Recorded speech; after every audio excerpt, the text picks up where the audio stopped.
these waves get, they'll flip us. They're very blunt. They don't like people. Yeah, I think that's our beach over there. There's a tree growing out of that tower. You have to put, it's ultraviolet light, and you stick it in there for a minute for half a litre and a bit longer for a litre, and it kills all the bugs.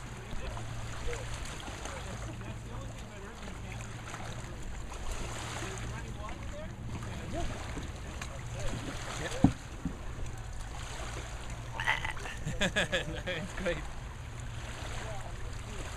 The last inland river on the island of Montreal, and it's surrounded by forests and fields and wetlands, and there's deer and coyote and otters and beavers, quite a lot of wildlife. And I would say on the island of Montreal, it's probably the place with the richest biodiversity that's left.